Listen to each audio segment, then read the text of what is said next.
So I was trying to think about how to start this talk a couple weeks ago, and I was struggling to figure out how to kick it off. So I was walking home. It was a beautiful night in San Francisco, and I decided to sit outside on our stoop at our house. Two of my roommates right here, they're part of this story. So I was coming home and I decided to sit on the stoop, have a beer. We have this huge, awesome stoop. We never use it. We always talk about using it. We never use it. So I was like, all right, this is a great chance. Beautiful night. I need to do some thinking. Grabbed a beer. I'm sitting out there and it's pitch black because our lights don't work. So I'm like creepily watching all of our neighbors walk by. And then within like 20 minutes, my two roommates come home. And they're like, I scared the shit out of them, first of all. They're like, what the hell are you doing? I'm like, I'm stooping it. They're like, why are you doing that? I'm like, why not? It's a beautiful night. And they said, okay, can we join you? So they went in and grabbed a beer, and they come out, and we started talking. And then my friend Jeremy gave me a text, and he said, hey, what are you doing? I said, we're stooping it. So he came over.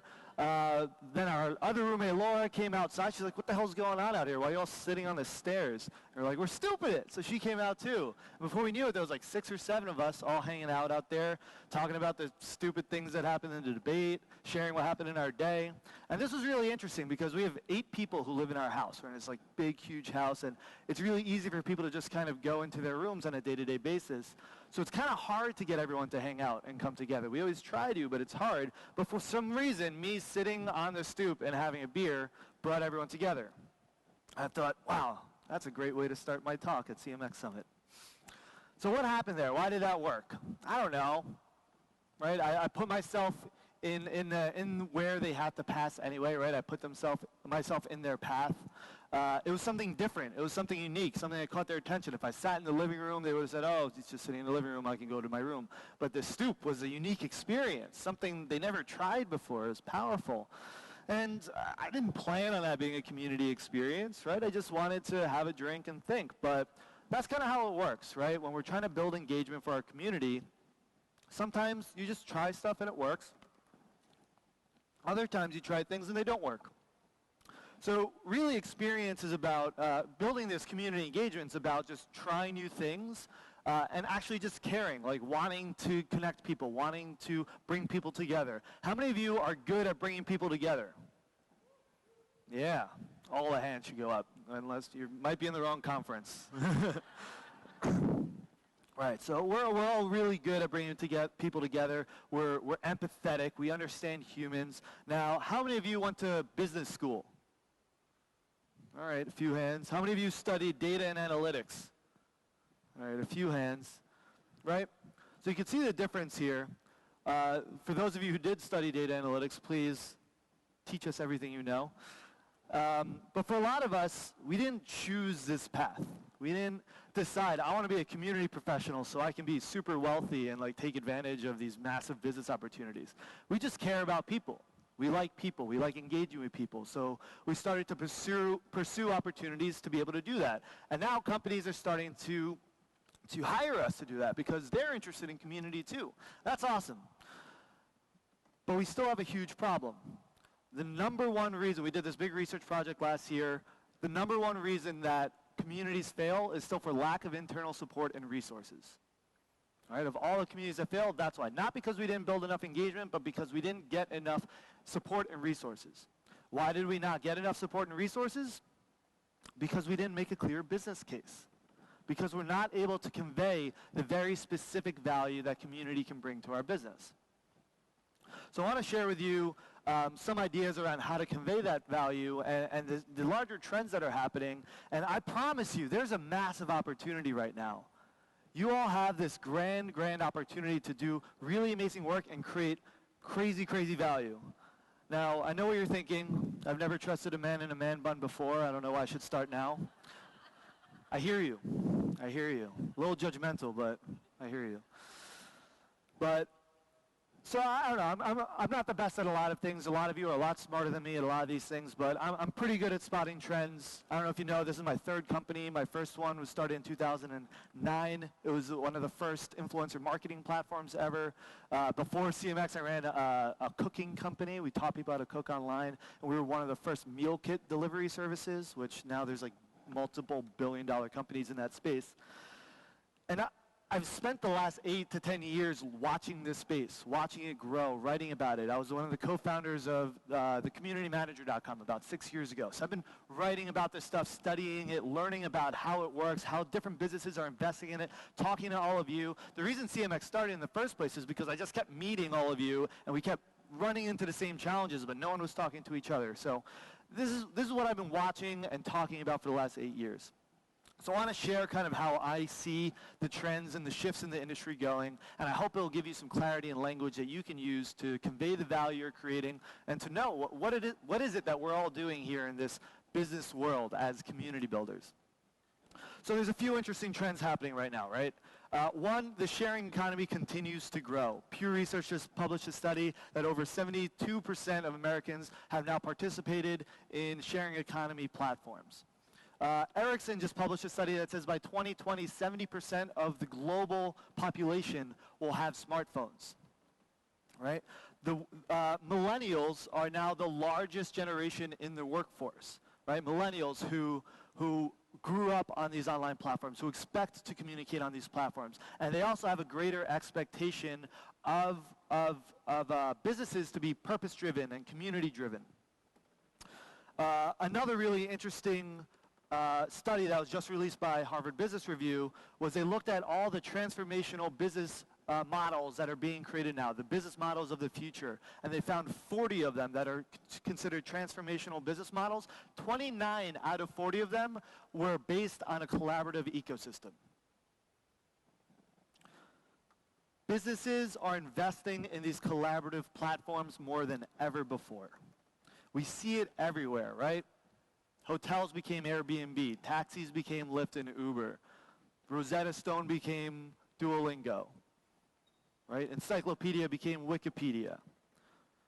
And it's not just these community or platform-centric businesses, but we're seeing businesses who have other products also build these platforms. We see Salesforce's MVP program, GE's Innovation Network, Nike's Nike Fuel program. We see it in finance, in medicine, in healthcare, in all these areas. All these different kinds of businesses and industries are investing in this platform concept. And the concept of a platform is really simple, right? This is a shift that's happening. A traditional business hires a team, brings together a bunch of employees, and the employees create all this value, the product, the marketing, everything, and they ship it out to the consumer, right? And so we know that employees are incredibly important to our business, right? We need them to be successful. We need them to be productive. So we have HR programs. We focus on our internal culture. We offer perks and benefits and salaries, and we host events and offsites, and we do all these things to make our employees successful and happy so they stick around for a long time and they become more efficient at creating value for the consumer, right? So the employees in a traditional business are the creators. In the platform kind of business, we now have new creators. The employees are creating a platform, a space, where people are contributing that value for the consumer, right? Those creators take a lot of forms. They might be drivers, hosts, forum moderators, local organizers. They could be people giving you product feedback, all these different people who are creating value for the platform. Every single one of you is working on some sort of platform like this where you are empowering people to create that value. And the same thing that applied to employees, where we needed to make them successful, we needed to make them happy, we needed to make them efficient. We build these collaborative systems so they share information in more powerful ways so that they can create more value for the consumer. The same thing applies to these new creators. They may not have the same motivations, they may not have the same exact rewards. The way they participate is different. But our job as businesses, if we are building a platform, is to make sure that the creators are successful and that they're happy so they stick around for a long time.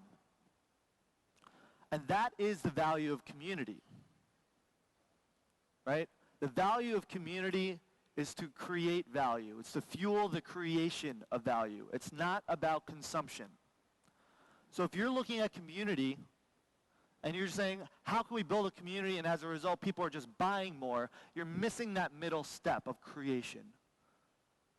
Community is how you take the people who are creating value and make them better. You give them a sense of belonging so they want to collaborate, they want to interact, and contribute in the greatest way possible.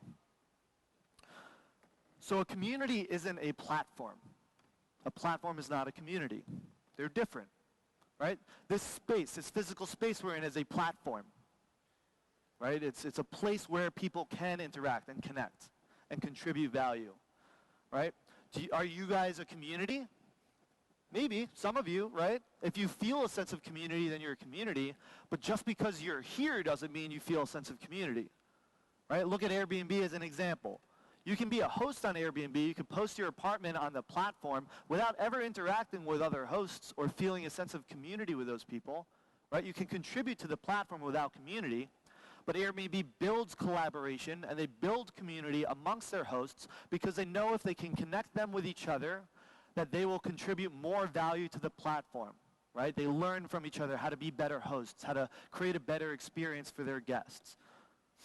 So community becomes a way of fueling the creation of value that ultimately results in helping the consumer, but it's not directed to consumer, right? You're building community to help the people who are creating value. What does that mean for us? For us community professionals, for us who are here to learn how to build community for our businesses. It's a little scary because our job isn't to build community. Our job is to make sure our platform is engaged and active in creating that value for the consumer, for the business, right? That is our job. If we build community but it doesn't result in this platform being active and creating that value for people, then we have not succeeded.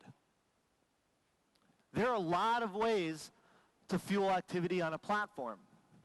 Some businesses don't have community teams, right? Facebook didn't need a community team in order to fuel engagement on their larger platform.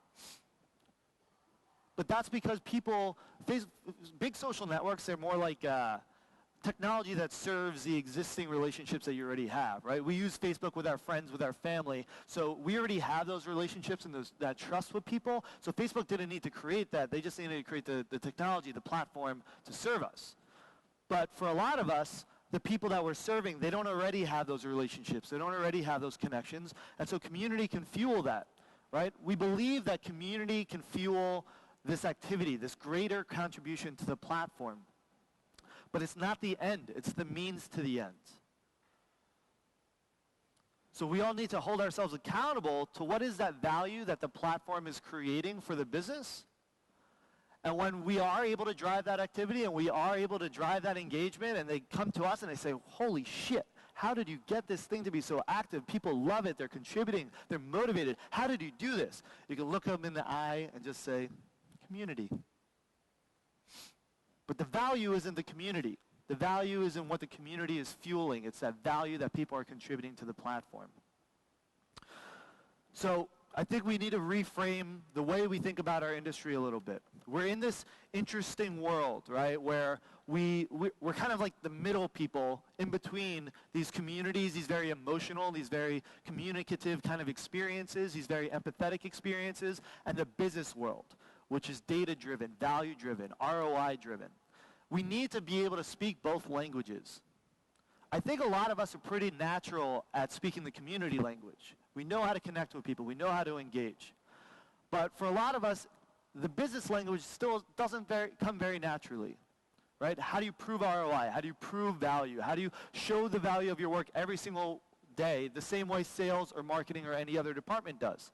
Now, it's good for a company to invest in community as a culture. It can be a cultural value, but that's probably not why they're paying you. They're not paying you to embody this cultural value they have. They're paying you to create value for the business. And if you're not creating more value for the business than the cost of your salaries and your technology platforms and all the things you're doing, then it's hard to justify that expense, right? Like, even at CMX, I think you can all agree, we believe in community just a little bit. We're not going to invest in a program unless it's clearly driving value to the business and to the larger network, because if we're not doing that, if we're not holding ourselves accountable to do that, we're not doing right by you, right? CMX exists to serve you, and if we're investing in things that isn't sustaining our business and growing the business, then that reduces how we're able to help you. So look at it as an opportunity. Look at it as an opportunity to build community, build that culture, build those values into organizations, help companies be more community-driven, but we do that by showing them this insane value that community can bring, by fueling action and activity on these platforms that are allowing businesses to completely revolutionize their industries. That's the opportunity you have. So I want you to do a few things for me. One, take a stand. Go in with confidence. If you need more support and resources, don't go in and ask for them. Make a case. Demand it. Make it clear why you're bringing value. You are valuable. You have the opportunity to be the innovation for your business. For the business that's been functioning the same way for a long time, if you can bring that platform mentality and the power of community to fuel that platform, you have the opportunity to be the person that's driving innovation and giving your company its competitive advantage that it's looking for. That's the value that you can potentially bring to your business. So go in with confidence and be ready to demand what you need, right? Be strong about it. Leverage your skills when you're having those conversations. You're good at talking to people. You're good at empathizing. You're good at understanding. Imagine the rest of your company as if it's just another community.